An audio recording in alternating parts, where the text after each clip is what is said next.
இந்த ஒரு காரியத்தை பண்ணாருன்னா எழுதி வைத்துக் கொள்ளுங்கள், இது ஒன்றே திமுக ஆட்சிக்கு முடிவுரை எழுதும்.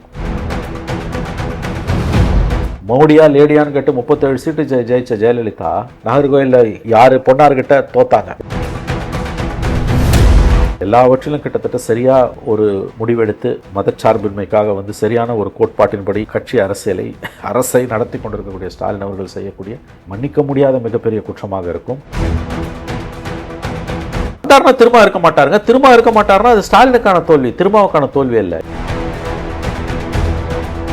தலித் மக்களின் சடலங்களை இறந்து போனால் வன்னியர்கள் வசிக்கக்கூடிய பகுதிகளின் வழியாக மயானங்களுக்கு எடுத்து செல்ல முடியாது என்ற ஒரு அவலமான சூழல் நிலவிய பொழுது, அரசாங்கத்தாலுமே எதுவுமே செய்ய முடியவில்லை எனும் பொழுது, போலீசால் எதுவும் செய்ய முடியவில்லை எனும் பொழுது, வன்னியர்கள் வசிக்கும் பகுதிகளின் வழியாக தன்னுடைய தோளில் தலித் சடலங்களை சுமந்து சென்றவர் டாக்டர் ராமதாஸ். அதில் தான் அந்த முதிர்ந்த முத்துக்கள் வந்தது. தலித்து பசங்க நாடக காதல், கூலிங் கிளாஸ் ஜீன்ஸ் போட்டுக்கிட்டு போய் பெண்களை மயக்கிறாங்க அப்படின்லாம் பேசினது அதுதான்.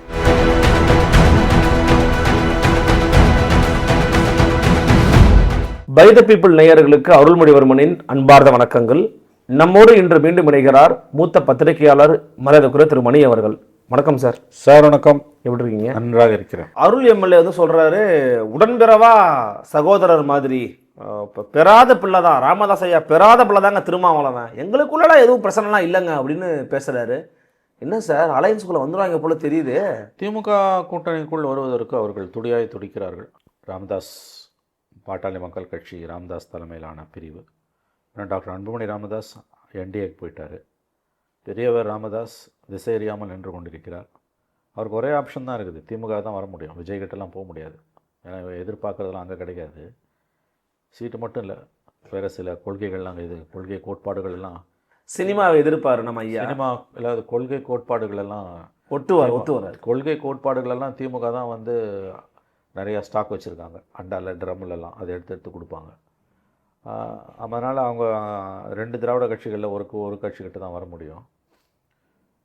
ஸ்டாலின் அவர்கள் கண்டிப்பாக ராமதாஸ் அவர்களை சேர்த்து கொள்வதற்கு முன்பு 1 தடவைக்கு 2 தடவைக்கு 3 தடவைக்கு 30 தடவை யோசிப்பார் என்று நான் பார்க்கிறேன். திரும்ப ஒப்புக்கொள்ள மாட்டார்.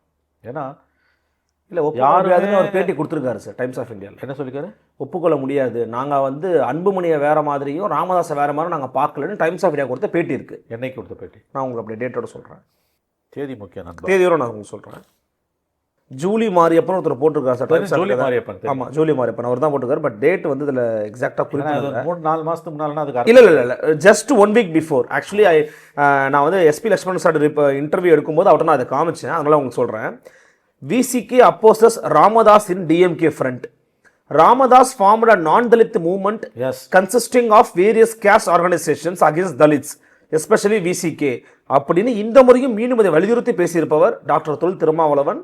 நான் இதுவே கூட அவங்களுக்கு பேப்பர் கட்டிங்க நான் உங்கள்கிட்ட காமிக்க முடியும். அது கரெக்டுங்க. நான் கேட்டது டைம் ஃப்ரேம் ரொம்ப முக்கியம். எஸ், 1 வீக் பிஃபோர் தான் கொடுத்தேன். ஏன்னா இந்த பேட்டி 6 மாதத்துக்கு மேலே கொடுத்தா ஒரு அர்த்தம் கிடையாது. ஜஸ்ட் 1 or 2 வீக்ஸ் பிஃபோர் தான், அவ்வளோதான். இப்போ நல்லா ஞாபகம் வச்சுக்கோங்க, ராமதாஸ் திமுக இந்தியா கூட்டணிக்குள்ளே வரதை திமுக அதில் விருப்பம் தான். ஆனால் திருமா அதை ஒப்புக்கொள்ளலை, ரொம்ப உறுதியாக இருக்கார். திருமாவை மீறி ஸ்டாலின் அவர்கள் ராமதாஸை உள்ளே அழைச்சிட்டு வர மாட்டார்.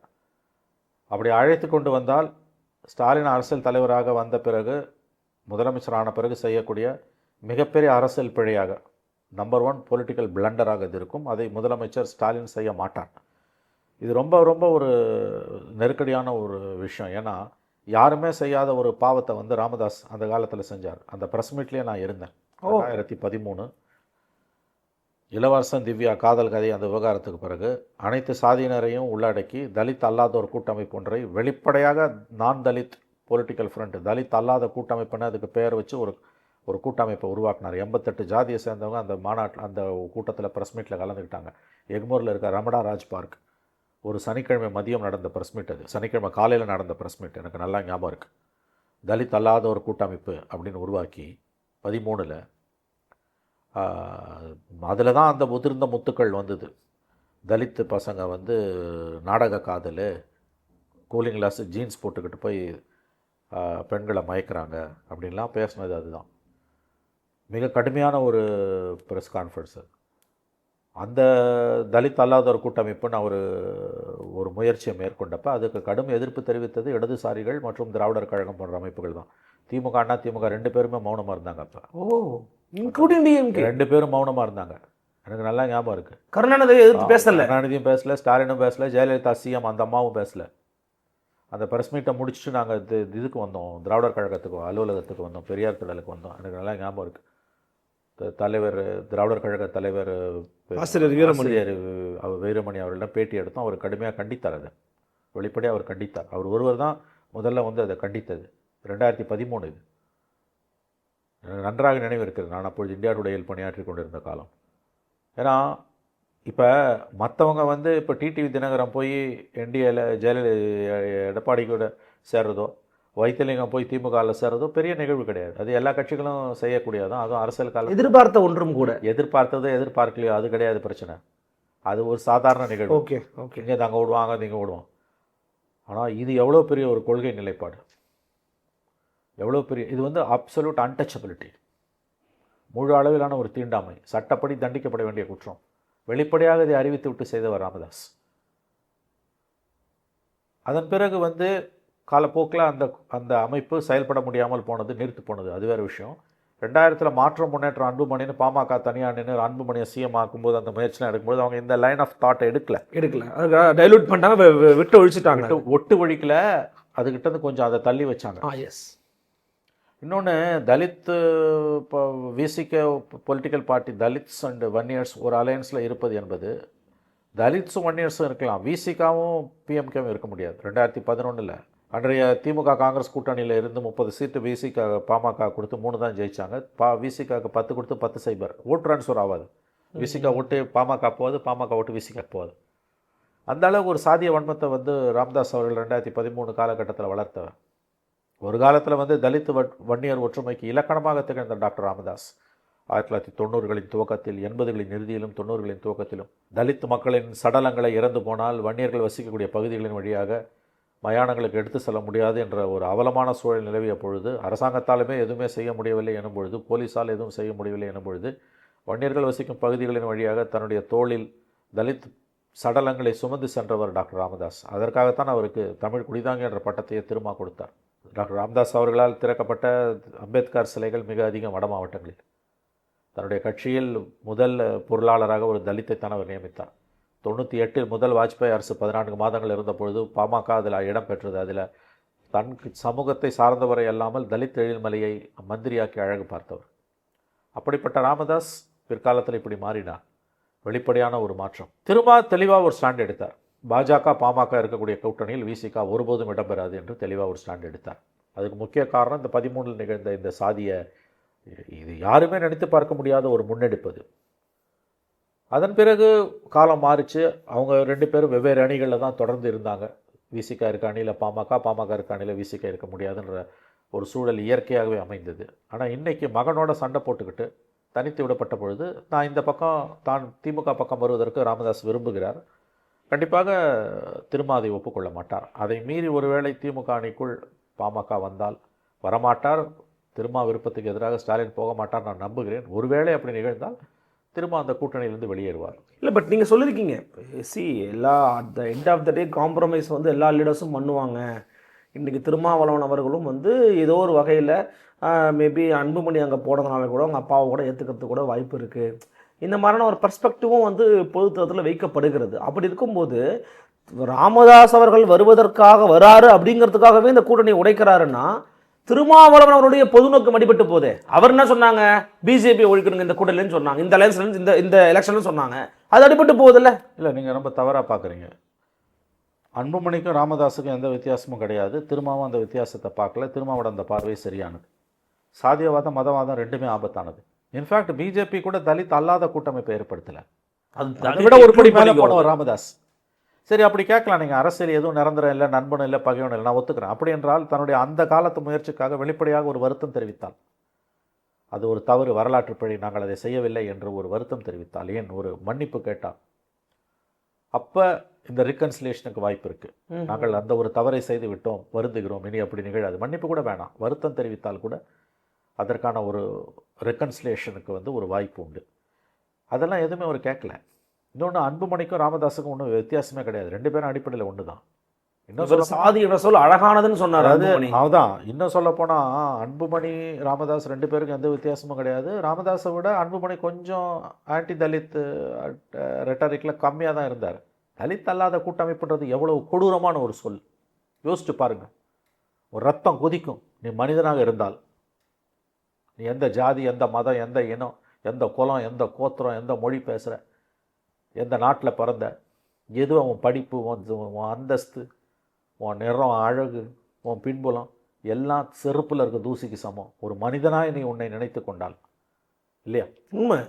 தலித் அல்லாத கூட்டமைப்பு என்ற வார்த்தை உன்னை சுட்டெரிக்கலை. அதை ஒரு முன்முயற்சியாக ஒரு அரசியல் கட்சி தலைவரால் செய்ய முடியுது. அதை இந்த சமூகம் வேடிக்கை பார்த்தது. அப்போ அவர்கள் இருக்கக்கூடிய கூட்டணியில் நாங்கள் ஒருபோதும் இருக்க மாட்டோம் என்று திருமா சொன்னது ஒரு குறைந்தபட்ச சுய மரியாதையின் அடிப்படையில். அதுவும் தொடர்ச்சியா சொல்லிட்டு வந்தார். வார்த்தையை பாமக பாஜக இருக்கும் இடத்தில் விசிக இருக்காதுன்னாரு. திருமா மேல நமக்கு இருக்க மரியாதையே அதுதாங்க. எனக்கு திருமா மேல விமர்சனம் உண்டு, ஆனால் திருமா மேல ரொம்ப பெரிய மரியாதை உண்டு. ஏன்னா மோடியோட 12 ஆண்டு கால ஆட்சியில் காஷ்மீர்லேருந்து கன்னியாகுமரி வரைக்கும் கிட்டத்தட்ட பெயர் சொல்லக்கூடிய அத்தனை தலித் தலைவர்களும் பிஜேபியால் விழுங்கப்பட்டார்கள். உதித் ராஜ்லேருந்து பாஸ்வான்லேருந்து அத்வாலேலேருந்து அடுக்கிக் கொண்டே போகலாம். ஆனால் அடிப்பணியாத பிஜேபியோட பதவிக்கும் பணத்துக்கும், பெரும் பணத்துக்கும் அடிப்பணியாத ஒரே தலைவர் திருமா. அவர் தெளிவாக இருக்கார் அந்த ஸ்டாண்டில். பிஜேபி போனாங்கன்னா வெளியில் போயிடும். அதே மாதிரி அந்த பிஜேபி கூட சொல்லலைங்க தலித் அல்லாத கூட்டமைப்புன்னு. அதாவது இன்றைய நவீன உலகத்தில் அதை ஒரு கொள்கையாக அறிவித்து ஒரு அணிச்சேர்க்கையை ஒரு தலைவனால் செய்ய முடிஞ்சது, ஒரு கட்சியால் செய்ய முடிஞ்சதுன்னா அது அவலத்தின் உச்சம். Correct sir. ஆனால் கேளுங்க, அவர் தெளிவாக இருக்கார். யார்? திருமா அவர்கள் தெளிவாக இருக்கார். பிஜேபிக்கும் பாமகக்கும் ஒன்றும் வித்தியாசம்லாம் கிடையாது. நான் உறுதியாக சொல்கிறேன். நீங்கள் மதம் எந்த அளவு ஆபத்தானதோ சாதியும் அந்த அளவு ஆபத்தானது தான். இதில் கூட ஆபத்து குறைவான ஆபத்துன்னு கிடையாது. அப்படி பார்த்தீங்கன்னா வெளிப்படையாக ஆன்டி தலித் ஃப்ரண்ட்டை கட்டமைத்த ஒன்று பிஜேபியை விட ஆபத்தானது. ஏன்னா வெளிப்படையாக நீ சொல்கிற தீண்டாமையா இது பண்ணுற அவனாவது ஒரு குறியீட்டு அளவில் ஒரு தலித்தை பிரசிடென்ட் ஆகிறான், திரும்ப இன்னொரு தலித்தை பிரசிடென்ட் ஆகிறான், தலித்துகளுக்கு மினிஸ்டர்ஸ் ஆக்குறாங்க, அவங்க கட்சி தலைவர்கள் ஆக்குறாங்க, ஒரு குறியீட்டு அளவுலையாவது அவங்க அதை செய்கிறாங்க. அது கூட இங்கே கிடையாது. அப்படி இருக்கும்பொழுது அவர் அன்புமணிக்கும் ராமதாஸுக்கும் இன்றைக்கி பிரச்சனை வரும்போது இது அப்பா மகன் சண்டை. இதில் பாஜகவை வீழ்த்தணுன்ற ஒரே நோக்கத்துக்காக அவர் இதை ஏற்றுக்கொள்வார் என்று நான் கருதவில்லை. அப்படி அவர் ஏற்றுக்கொள்ளவும் மாட்டார். நான் இன்னொன்று சொல்கிறேன். இதெல்லாம் ஒரு பக்கம் ஒதுக்கி வச்சுட்டு நீங்கள் பார்த்தீங்கன்னா பாமகவும் விசிகாவும் ஒரு அணியில் இருந்தால் அந்த அணி விளங்காது. ஏன்னா ஓட் ட்ரான்ஸ்ஃபர் ஆகாது. அந்த ஓட்டு அப்படியே அங்கே போகும், என்டிஏக்கு தான் போகும். பிஎம்கே ஓட்ஸ் அங்கே போகும், விசிகே ஓட்டும் விசிகே விட்டு வெளியில் போயிடும். 2011 அதுதான் நடந்தது.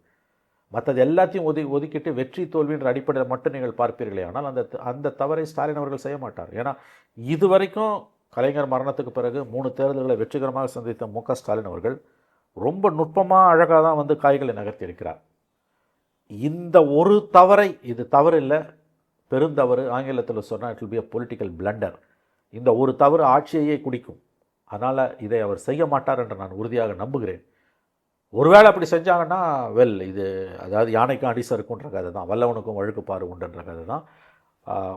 ஏன்னா யாருமே செய்யாத ஒரு தவறை அவர் செய்தவர். நீங்கள் கேட்கலாம், அப்போ அதுக்கு பிராயச்சித்தமே இல்லையா? ஒரே ஒரு கேள்வி அதில் இருக்குது.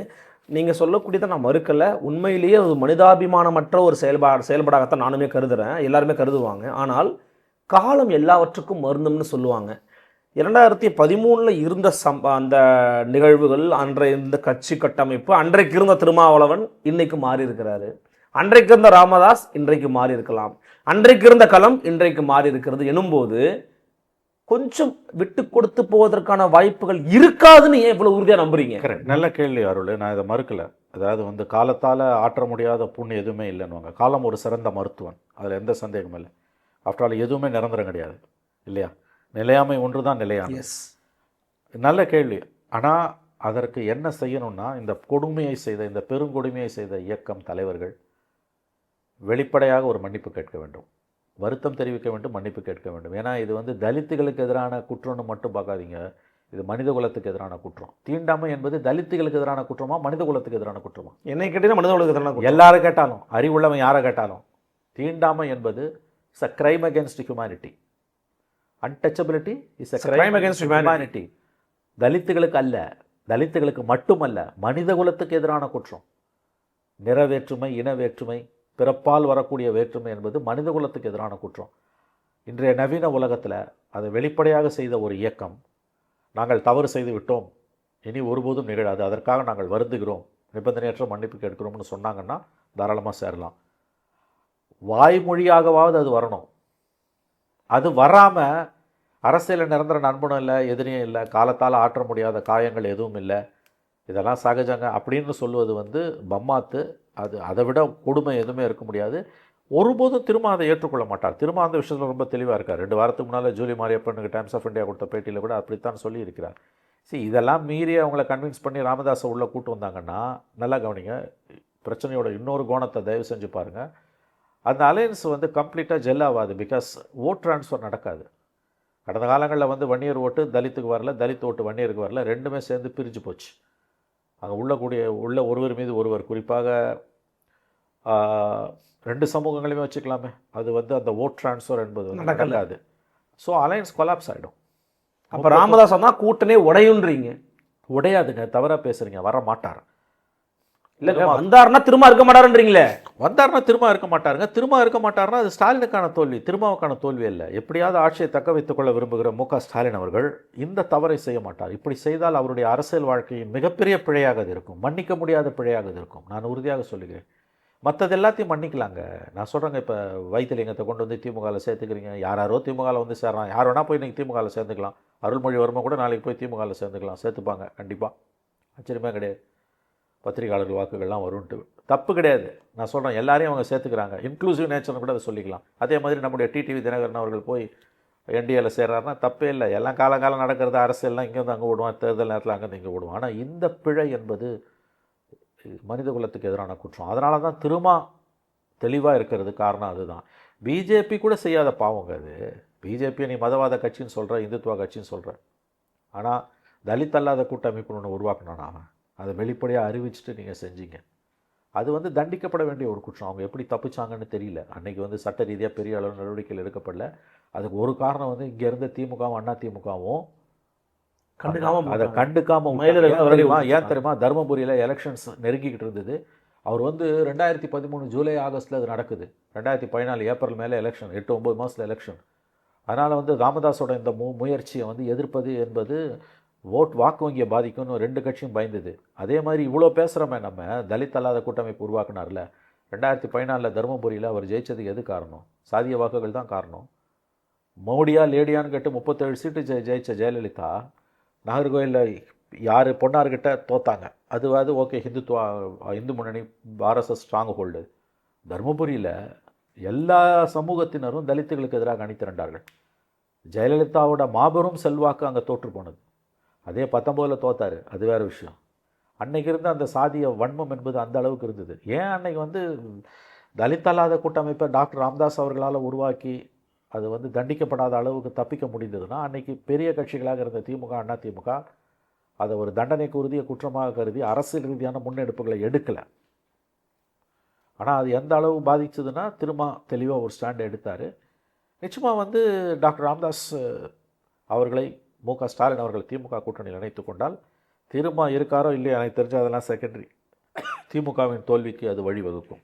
மிகப்பெரிய அளவில் திமுகவின் தோல்விக்கு வழிவகுக்கும். அது வந்து மு.க. ஸ்டாலின் அவர்கள் அவருடைய அரசியல் வாழ்க்கையில், கலைஞருக்கு பிந்திய அரசியலில் எல்லாவற்றிலும் கிட்டத்தட்ட சரியாக ஒரு முடிவெடுத்து மதச்சார்பின்மைக்காக வந்து சரியான ஒரு கோட்பாட்டின்படி கட்சி அரசை நடத்தி கொண்டிருக்கக்கூடிய ஸ்டாலின் அவர்கள் செய்யக்கூடிய மன்னிக்க முடியாத மிகப்பெரிய குற்றமாக இருக்கும். அதற்கான மிக அரசியல் விலையையும் திமுக கொடுக்கும். ஸ்டாலின் அதை செய்ய மாட்டார் என்று நான் நம்புகிறேன், உறுதியாக. நீங்கள் சொல்கிறது கரெக்டாக. ஸ்டாலின் அவர்கள் கூட முடிவெடுக்கலாம்னா கூட, ஃபார் எக்ஸாம்பிள் சொல்கிறேன், ஒரு கட்சியிலுமே சில மூத்தவர்கள் கொஞ்சம் ப்ரெஷர் கொடுப்பாங்க தலைவர்களுக்கு. ஃபார் எக்ஸாம்பிள் இதில் ஜெகத் ரட்சகன் அவர்கள் மற்றும் துரைமுருகன் போன்றவர்லாம் கொஞ்சம் அவருக்கு நெருக்கமாக இருக்கிறாங்கன்றது நம்ம உலகறிந்த உண்மை, ஊரறிந்த உண்மை. அப்போ அவர்கள் மூலமாக தலைவரை, அவரும் வயசாகிடுச்சு, ஒரு முறை நம்ம கொடுப்போம், நம்ம கூட இருக்கட்டும்ன்ற ப்ரெஷரை போடுவதாக ஒரு செய்தி ஒன்று வந்து கொண்டே இருக்கிறது. அப்போ அது போன்ற அழுத்தங்களுக்கு உள்ளாவாரா ஸ்டாலின்? அழுத்தம் வருவது உண்மை, அது உண்மை. சமூக தலைவர்கள், வன்னியர் சமூக தலைவர்கள், நீங்கள் சொன்ன தலைவர்களெல்லாம் அழுத்தம் கொடுக்கிறார்கள் என்பது உண்மை. ஆனால் அவர் அடிபணிய மாட்டார், ஈல்டாக மாட்டார் நான் நம்புகிறேன். ஒருவேளை எந்த விஷயத்துலையுமே நம்முடைய கணிப்புக்கு எதிராக எந்த ஒரு விஷயமும் போவதற்கு 10-20% சாத்தியக்கூறுகள் உண்டு. அப்படி ஒருவேளை ராமதாஸ் அவர்களை திமுக கூட்டணியில் மு.க. ஸ்டாலின் அவர்கள், அந்த எண்ட் ஆஃப் த டே ஸ்டாலினோட முடிவு உண்மை. அவர் அப்படி முடிவெடுப்பாரே, ஆனால் அது நினைத்து பார்க்க முடியாத வரலாற்று பிழை.